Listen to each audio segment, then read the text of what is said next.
What happens when the two nastiest, grimiest, and most spiteful people in all of children's fiction try to take over a town?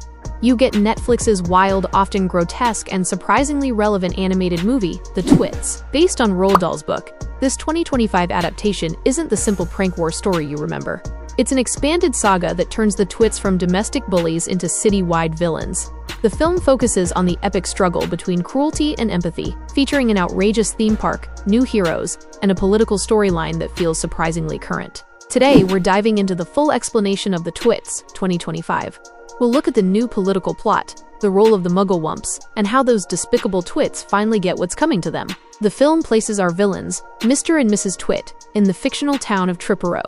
Triperot is struggling. It's a former tourist spot now facing economic hardship. This context is important because it sets the stage for the Twits' later political ambitions. The whole story is cleverly framed by a mother bug, Pippa, telling a story to her son Jeremy, from inside Mr. Twit's filthy beard. The Twits are still exactly as disgusting as you remember, playing cruel pranks on each other like the infamous wormy spaghetti.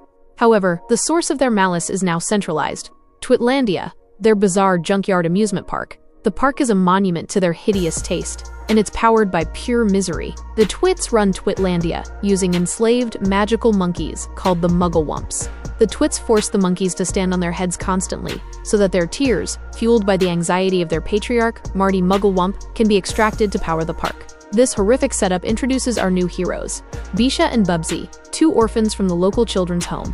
Beesha, a determined and deeply empathetic 12-year-old, becomes the catalyst for change. The main conflict kicks off when the Twits commit their most outrageous crime yet. They flood the entire town of Triperot with rancid liquid hot dog meat. This vile act causes Bubsy's potential adoption to fall through, giving Beesha a personal reason to seek justice. When the children sneak into Twitlandia, their natural empathy allows them to understand the Muggle-Wumps' pleas, leading them to steal the key and set the family free. With Twitlandia shut down due to the health hazards from the hot dog flood, the Twits pivot to their most ambitious scheme.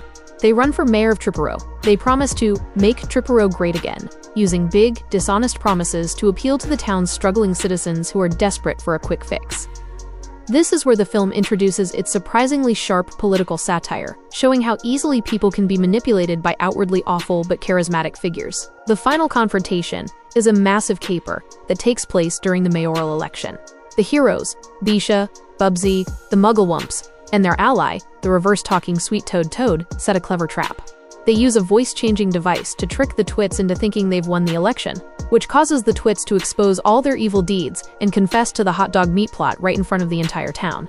The messy finale also sees Marty Muggle-Wump's anxiety literally come to life in the form of sentient fluff balls called Florbnorbles, which help the kids fight back and save the town's well-being. The Twits are thoroughly defeated, and the justice they receive is twofold. First, they are tricked into believing their house is upside down. To correct this, they are persuaded to stand on their heads. The heroes then use Mr. Twit's powerful hug-tight glue to permanently affix the couple to the floor. As the classic book promised, the Twits eventually succumb to the dreaded shrinks, a horrific process where their bodies compress down to nothing. Second, the film provides a definitive final destination. The compressed Twits are launched away in a massive balloon prank gone wrong. They land in Loompaland, a place we know from the world of Charlie and the Chocolate Factory, confirming they will not be kindly received. The story ends with Beesha finally finding a true, happy home with the other orphans, solidifying the movie's main message, that kindness, cleverness, and empathy can ultimately defeat the most powerful forms of cruelty.